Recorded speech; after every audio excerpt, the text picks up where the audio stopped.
здесь может родиться что-то очень продуктивное. И, в общем, поэтому, по этой причине я здесь, потому что необходим диалог. Не просто вариться в собственном соку, а как-то проговорить те последние мысли, идеи, которые, возможно, волнуют вас, как и меня. Все дело в том, что я вообще всегда говорю только о том, что меня волнует. И я сегодня буду говорить именно с этой эмоцией, с этим посылом.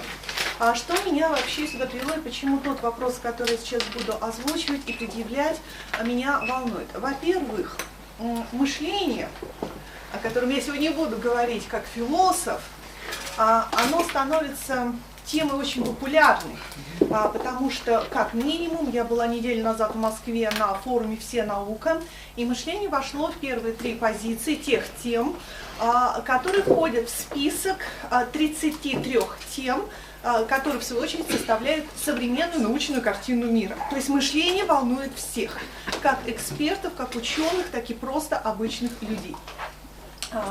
Во-вторых, все задаются вопросом, а как говорить о мышлении? И когда организуются секции, где начинают задавать вопрос, как учить критическому мышлению, как его развивать, почему-то все разговоры сводятся к одному, что мышление – это некая рациональность, которую, собственно, и нужно учить. То есть мышление всегда подается как нечто рациональное. У меня здесь возникает вопрос огромный, и я этот тезис поставлю под большое сомнение. Потому что, как только начинают говорить именно в этом ключе, в этом дискурсе, все сводится к логике. Либо формальной, либо неформальной, не классической, но к логике. И здесь возникает тупик. Он уже возник у Фихта. Это как минимум. Дальше двигаться некуда. Но логика и логика, операции и операции, все они могут быть подсчитаны. И третий момент, который тоже меня очень сильно озадачивает, это тот момент, что когда люди говорят о мышлении, все-таки это модно, они ни разу не упоминают слово «философия», потому что философия сегодня почему-то стала не модной. Модно все, кроме философии. И я задаюсь вопросом, какое место сегодня занимает философия? Сегодня философия, да? Потому что никто это не произносит. Я посчитала. И я послушала всех, ни один человек не сказал, давайте будем учить мышлению, то есть введем, например, философию. В учебное заведение никто об этом не говорит. Как будто бы философия это что-то отдельное, а мышление это отдельное. И поэтому вот эти 3 посылки, они сегодня спровоцировали меня на то, чтобы я начала говорить о мышлении. Тем более это та тема, которая меня волнует, и которой я озадачена всегда, вне зависимости от каких-то своих научных интересов. Итак, когда мы говорим о мышлении, собственно, я уже начинаю, мы однозначно обращены к человеку. Сейчас я буду рисовать и, наверное, проговаривать те вещи, которые, на мой взгляд, очень очевидны, и вот сейчас я буду перекликаться с предыдущим докладчиком, с Владимиром Александровичем. Итак, человек задан и задается все так же традиционно, как биосоциальное существо. То есть 2 начала – биологическое и социальное. Био и социо. Поскольку мы говорим о мышлении, да, то есть поскольку мы говорим о мышлении, то если мы берем биологический аспект, как представлено мышление в человеке через биологию, мы с вами тут же оказываемся в теме мозга. Да? То есть мозг и, возможно, соотношение мозга и сознания, но мозг это и есть, ну, в общем, то, с чем мы сталкиваемся как с человеческим биологическим аспектом. То есть сегодня эту нишу начали занимать, и более того, эта ниша доминирует, нейронауки. То есть сегодня всплеск нейронаук во всех ее аспектах. Это нейроэкономика, нейроэстетика, нейробиология, нейрофизиология, нейрофилософия. Нейрофилософия, да, кстати, была заявлена уже несколько лет назад. Итак, это нейронауки, которые нам раскладывают наш мозг, которые описывают мозг, которые рисуют графики, окрашивают их в разные цвета, переводят на математический язык. Да? То есть нам все известно про мозг. Я сама читаю все эти книги с большим интересом и, между прочим, удовольствием, потому что мне начинают объяснять буквально все мои реакции, почему я вообще занимаюсь философией. То есть они претендуют на это. Но понятно, что это невозможно, потому что сколько бы мы ни описывали нейронных связей, они нам не объясняют, как возникает вторая часть человека, то есть язык. Язык как бы остается под вопросом. И сколько бы мы ни расчленяли, ни препарировали мозг, мы все равно дойдем до какой-то конечной предельной точки. Что такое язык? Принадлежит ли он человеку? И я надеюсь, что все согласятся с Фуко, что человек, и с Лаканом, который доказал, что язык человеку не принадлежит. Язык, ну, я согласна вот с этой точки зрения, потому что мы сразу рождаемся в язык, и язык существует до того, как мы с вами появляемся. Человек абсолютно пустой сосуд, который наполняется языками социального и начинает ими формироваться и форматироваться. И здесь, знаете, когда у ребенка там спрашивают, о чем ты мечтаешь, деточка, я всегда отвечаю, деточка будет мечтать ровно о том, о чем я ему предложу помечтать. Потому что как бы язык это то, что находится вне человека, и он должен и человек должен включиться в этот язык. Приведу, кстати, пример, который приводит Сваб, который описывает мозг. По поводу мозга, что человек должен быть включен в язык. Один, вот историки мне, возможно, помогут, какой-то монах средневековый решил услышать язык Бога. Как услышать язык Бога? Нужно исключить язык человеческий. Он собрал детей, штук так 40, и исключил их из человеческого сообщества. Там были няньки, маньки, все. Значит, они ухаживали за этими детьми. Как вы думаете, чем закончился эксперимент? Друзья мои, они погибли все к 3 годам. Все дети погибли. Языка Бога мы не услышали, но язык человеческий не включился. То есть, таким образом, значит, мы говорим, что язык, который дан человеку, это язык социального. Это язык социального. Причем этих языков бесчисленное множество. А если мы еще возьмем различные конфигурации, то есть эта тема бесконечная, то есть бесконечное множество языков, которые сегодня уже не может переварить, проглотить, освоить один человек. И здесь какая прелесть? К нам на помощь спешит искусственный интеллект. Искусственный интеллект, который обладает всеми этими возможностями. Искусственный интеллект. А создатель школы Альп, он сейчас создает робота, который ему каждый день будет писать сочинения. И как раз заниматься вот этими всякими поисками различных конфигураций на различные темы. Чудесно, роботы пишут сочинения. Роботы создают музыку.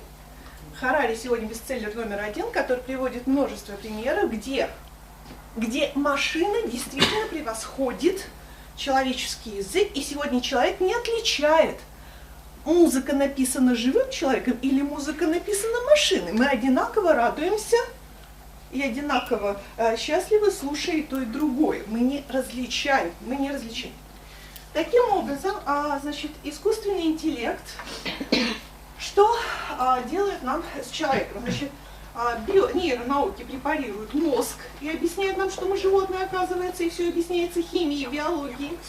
Да? То есть здесь мы находимся в состоянии животных, подопытных, да?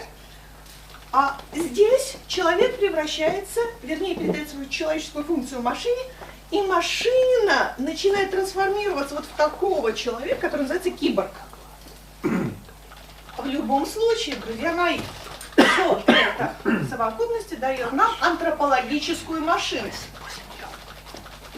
То есть человек превращается в антропологическую машину либо с этим содержанием, либо с этим. Если мы находимся в состоянии животности, то есть это 0 человечности, мы с вами оказываемся, я перехожу к Ницше, в состоянии недочеловеческого. Недочеловек. То есть это некий 0. Это минимальная граница, если мы будем измерять, а где, собственно, человеческое, и что придает человеку человеческое. Здесь человек, который владеет всеми языками, киборг, да, это сверхчеловек. И здесь мысль, которая подтверждена, и, в общем-то, я думаю, что с ней тоже вряд ли спорить имеет ли смысл, все предсказание Ницше и сам Ницше осуществился. Он осуществился, сверхчеловек создан. А пустыня растет. Где человек? Пустыня растет. Пустыня. Человека нет. Есть антропологическая машина. Где человек? Пустыня растет, говорит Ницше. Что такое пустыня? Пустыня это ничто. И вот это ничто, помните, с чего начинался доклад, да? Все возникло из ничто, из какого-то абсолюта. Превращается во что? Мы переходим к мейстеру Экхарту, моему любимейшему философу. Ничто превращается в бесконечную, вечную, абсолютную субъективность. Ничто – это бесконечная, вечная, абсолютная субъективность. Возникает некая субъективность, которая зовется, как? Она зовется мышлением. Она зовется мышлением. У Экхарта это, безусловно, божественная субъективность. И единственное желание этой субъективности – воплотиться. Единственное желание сотвориться и стать миром, стать действительным, стать реальностью. Мышление, которое должно быть сотворено. Бог должен войти в человека, который создан по образу и подобию Божьему, и по Экхарту вернуться обратно. И здесь шикарная модель, которую потом повторит Хайдеггер один в один. Я даже посмотрела словарь один и тот же, сравнивать эти тексты. Как должен войти Бог или мышление, которое человеку не принадлежит? И это будут подчеркивать все. Вот эта субстанция, которая называется мышлением, человеку не принадлежит. Как у Экхарта оно становится человеческим? Оно идет через душу. Хотя от души мы давно как бы отказались, потому что это абсолютно нерационально. Мы не можем ее объяснить рациональными средствами языковыми.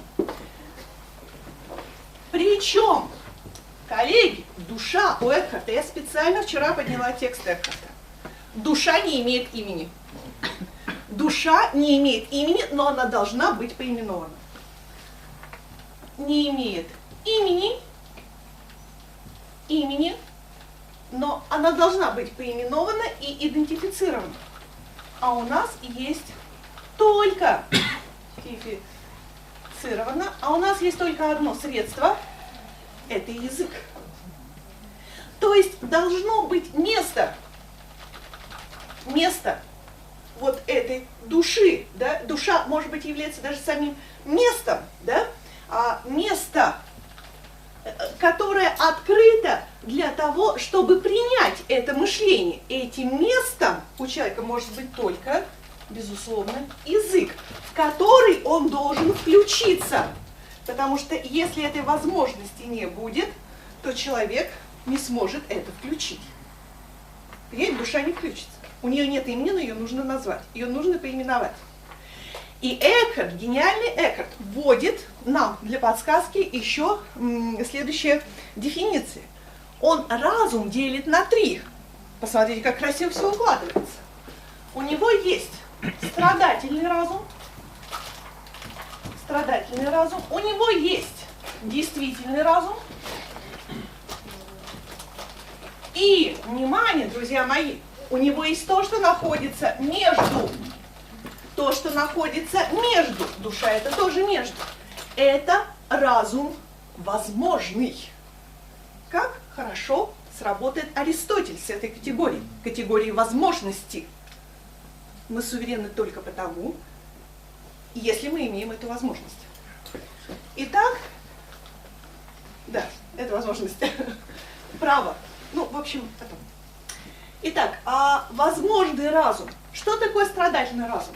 Страдательный разум – это то, что действует на человека и от чего он не может быть свободным те 10 секунд. Но это еще сделано в начале 20 века. Это еще сделал Бергсон. Значит, действительный – это то, как человек действует, используя те языки, которая наработала культура и социальная. Но что такое возможный разум, который мы все с вами ощущаем и чувствуем? То, что не поддается рациональному, хотя рациональное возможно только на пределе иррационального. Как возникают гении, как возникают великие идеи? Они возникают у людей. Да, сейчас. Я, в принципе, сейчас. Итак, соответственно, друзья мои, очень красиво, и я не могу не перейти дальше. Можно я покажу очень красивую штуку? Так что же зовется мышлением? И я вам покажу Хайдеггера. Именно так называется одна из его одноименных работ. Что зовется мышлением? Пишем эту фразу, да? Что зовется мышлением? Посмотрите, какая красота. С одной стороны, что может быть некой субстанцией, которая будет называться мышлением. С другой стороны, что зовется мышлением? Мышление здесь выступает как абсолютная субъективность, которая что-то призывает к себе. Как говорит Хайдеггер, человек еще не мыслит. И действительно, наличие киборгов не говорит о том, что человек начал мыслить. Как включить это мышление? Мышление призывает что-то. Да? Смотрите. Оно может призываться только через язык человека, через человека. Это язык человека. Мышление есть мышление, которое принадлежит, мы не знаем, кому. Но мы чувствуем это, что есть какая-то третья сила. Она есть. Об этом можно спорить, безусловно. Еще раз повторяю, что в рациональные какие-то штуки это все не укладывается. Да? Но мы должны его схватить, и это схватывание происходит через это «ся». Вот то самое «я», которое мы конструируем. Вот где происходит это схватывание. И меня волнует эта точка схватывания. Безусловно, это все находится между. И категория «между» сегодня очень актуальна. Вы посмотрите, какую красоту делает Агамбин. Чрезвычайное положение. Вот это «между». То есть нужно остановить рациональность, чтобы включить мышление. Агамбин умница. Посмотрите, какая популярность у него. Но вернемся к Декарту. Слушайте, давайте начнем читать Декарта. Мышление должно усомниться. И «я» сомневается в очевидном, в рациональном. В том, что прописано, в том, что подсчитано, в том, что выстроено, в том, что схвачено. Безусловно, это работает рациональное, какие-то структуры, потому что мы хотим удержаться в этой действительности. Но чтобы включить мышление, мы должны усомниться в них. И это Декарт, это величайший Декарт. И мы снова обращаемся к классике. Вот, друзья мои, я обращаюсь к вам, я не знаю ответа на этот вопрос, как включить мышление. Я только знаю два способа: сомнение и чрезвычайное положение. В любом случае, это выведение человека из структуры рационального. Но мне это очень интересно, потому что я хочу родить гениев. Я хочу, чтобы дети, которые у меня учатся, люди, создавали что-то гениальное, созидали. И Хайдеггер говорит, мышление должно стать оптимистичным. Не критическим, а оптимистичным. И я думаю, что философия должна выработать какой-то свой новый язык и, наконец, не бояться говорить об иррациональном. Да черт с ним, мы уйдем в свое философствование. Мы начнем с вами сейчас все доклады, мы будем обсуждать 10-й раз эту биополитику. Да? Слушайте, все хорошо, скучно. Дальше что с этим делать? Где смысл? Где то, что будет нас возбуждать, что будет созидать эту чертову реальность, в которой нам всем почему-то плохо, и мы только ее критикуем и ругаем? Как создавать эти штуки, как услышать? И вот здесь восточная эта философия, которая обращается не только к Владимиру Александровичу, уважаемый, да, который упомянул об этом. Для меня это тоже некий, возможно, потенциал посмотреть, что там. Там ведь тоже ничто, там тоже нирвана, там тоже есть эти конструкты. Не факт, что восточная цивилизация смогла справиться вот с вызовами 21 века. Возможно, это один из вариантов разворачивания человеческого, да, и цивилизации. Не знаю. И поэтому вот этот вопрос мне прям вот хочется вынести на это обсуждение, потому что я хочу с этим поработать. Западноевропейская философия мне понятна. Я с ней работаю каждый день. Мне непонятно, как, даже я сама работаю, да, но я хочу это понять. Я хочу что-то создать. Как Питер, наверное, Слоттердай, который заявляет о том, что, возможно, он создаст новый язык философии. Все правильно, но я предлагаю обратиться и к этим конструктам. И все-таки признать, что мышление иррационально. Спасибо. Спасибо. Спасибо, Ольга Владимировна, вы, как всегда, эмоциональны. Вопрос, пожалуйста, вопрос или реплику. Скажите, а вот вам ни о чем не говорит такое выражение, что дети все гениальны? Именно. Говорит. И что детское мышление, вот это у Бехтерева есть, там еще ряд, он француз, Пиажо там еще. Говорит, что ведь оно начинает формироваться не через социум, а по-особому, не через рефлексию, а через шизофрению. А это вот иррационально. Я не потому что отклонение, я хочу сказать, что это вот иррационально. Шизофрения это не отклонение. Они, в общем-то, там, ну, это для взрослых, я имею в виду про детскую, так сказать. Они могут там, так сказать, воспринимать или отвечать на вопросы очень, так сказать, по-своему. Они всегда изумляют, да? Изумляют. Когда вот, и когда начинают, так сказать, особенно задавая вопрос пока. Изумляет. Вот, может быть, через это смотреть? Вот, да, конечно, это и будем смотреть. Потому с этими вот, будем работать. Вот именно вот этот возраст, о котором вы говорите, вот в этом возрасте. Вот сейчас мы... Они все, как бы говорят, талантливы, а дальше... Да, дальше языки социального подавляют. Да. Вот как вытащить вот это то, что дано. Но ведь и получается, что дано-то это вот там. То есть мы не можем это опровергнуть, но с этим нужно как-то работать. Ну, с этим не все согласны, потому что там есть Выгодский еще, психолог. Ну, надо у посмотреть. нас там рефлексия, поэтому там есть не очень все, вот, будем так говорить, однозначно в плане толкования и отношения вообще к творчеству гениальности. Да, в любом случае мы будем, конечно, это делать, рефлексировать и как-то упаковывать во что-то. Это тоже будут какие-то попытки понять. Ну, потому что творчество это не рефлексия. Даже не первое, не второе, там, и не приобретенное. Что это, да? Да, это вот несколько иное. Пиажо как раз и пишет о рефлексии, об эгоцентрической речи, которая в нее и разворачивается. Вот. И она связана с действиями, а не с фантазиями. Я там рисую красным карандашом слона. Да, но это хотя бы хотелось признать. Вы понимаете, признать пора это, что да. Давайте, ребята, поработаем. И, может быть, этим-то и должна заниматься философия. Ну, написать это и в район принести не очень, как бы, это оценивать. Спасибо, коллеги. Вопросы еще? Предложения, может быть.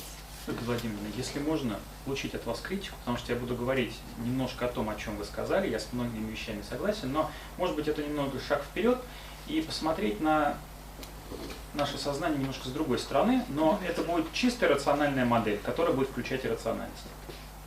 Можно включить? И рациональность. Она будет включать иррациональное